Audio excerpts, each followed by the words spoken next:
انا متاكد ان انت عايز رمضانك السنه دي يكون مختلف عن كل الرمضانات اللي فاتت، ومتاكد برضو ان السنه اللي فاتت كان نفسك ان رمضان ده يكون افضل من كل الرمضانات اللي فاتت، وهكذا.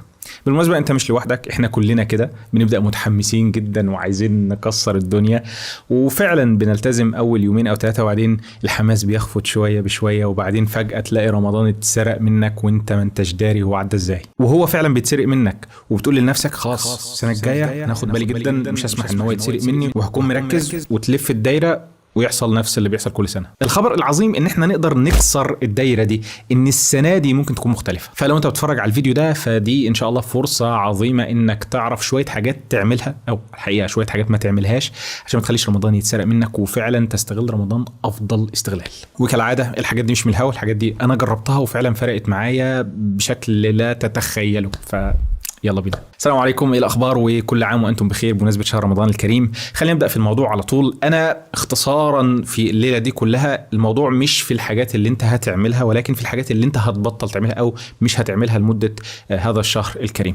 اول حاجه بلاش مسلسلات، يعني خلينا نخش على طول في التقيل كده. بلاش مسلسلات في شهر رمضان. المفارقه العجيبه ان شهر رمضان اصبح هو موسم المسلسلات، تلاقي 50-60 مسلسل بيشتغلوا مع بعض على كل القنوات في نفس الوقت، فلدرجه ان انت تايه، ولو عايز تتفرج فعلا على كذا مسلسل ما بتعرفش وما بتلحقش من كتر المسلسلات. لعلك بتتساءل طب ازاي شهر رمضان اللي هو شهر الطاعات والصيام والقيام وكل الاعمال الصالحه دي يكون هو الموسم اللي المسلسلات فيه بتنتج باكبر واضخم صوره على مدار السنه كلها؟ طبعا اصل الموضوع يطول شرح، ولكن ده الواقع اللي احنا بنشوفه كل سنه، وده الفخ اللي احنا بنقع فيه برضو كل سنه. بص، انا عارف ان فكره انك ما تتفرجش على مسلسلات في رمضان تبدو فكره غريبه، ويبدو ان الموضوع ده غير قابل للتحقيق. ازاي يا جدع؟ انا مستنى مش عارف كبير السنه اللي فاتت، مستني السيزون الجديد وكل الحاجات الحلوه دي. ولكن خليني اقول لك برضو انك من كام شهر كنت بتظن انك ما تقدرش تستغنى عن المشروبات الغازيه، ما تقدرش تستغنى عن قهوه من محل معين، ما تقدرش تستغنى عن برجر من محلات معينه. ولكن دلوقتي انت مش بس مقاطع، لا انت استغنيت، انت خلاص الحاجات دي اتشالت من المنيو بتاعتك لما عرفت ووعيت تاثير الحاجات دي عليك بيبقى عامل ازاي. فالموضوع مربوط بالوعي، انك توعى وتعرف الحاجات دي بتاثر عليك ازاي. فاللي خلاك تستغنى عن اكل وشرب وحاجات بتحبها نصرة لفكره او القضيه، ان شاء الله برضو تقدر تستغنى عن حاجات كتير قوي تظن ان انت استحالة تقدر تستغنى عنها. باختصار، التغيير في الوعي بيغير نظرتك للاشياء، وقدر الاشياء دي عندك بيروح بقى لحجمه الحقيقي او لاهميته الحقيقية اللي هي بتبقى ضئيلة جدا جدا.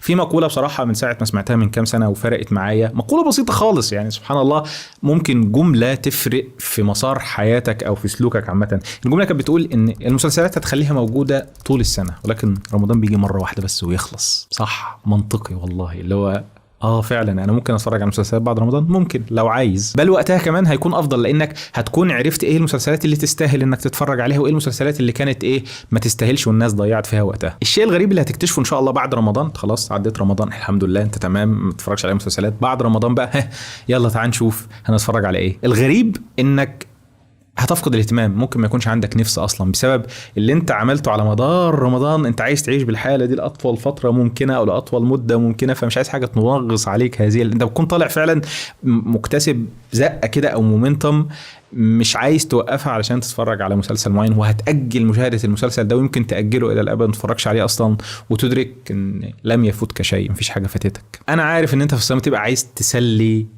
صيامك، وانا مش عارف الصراحه ازاي هتسلي صيامك في حاجه تفسد عليك صيامك، فالاتنين ما يركبوش مع بعض. فاختصارا بلاش تضيع وقتك في المسلسلات في رمضان، ولو انت بتحب مسلسل معين قوي ومنتظره اتفرج عليه بعد رمضان، ما فيش اي مشكله خالص، بل بالعكس ممكن الريفيوز بقى تكون نازله وفعلا تعرف اذا كان المسلسل ده يستحق انك تتفرج عليه او لا. يعني لو من باب المنفعه البحته فانت هتحفظ وقتك ومش هتضيع وقتك في اللا شيء.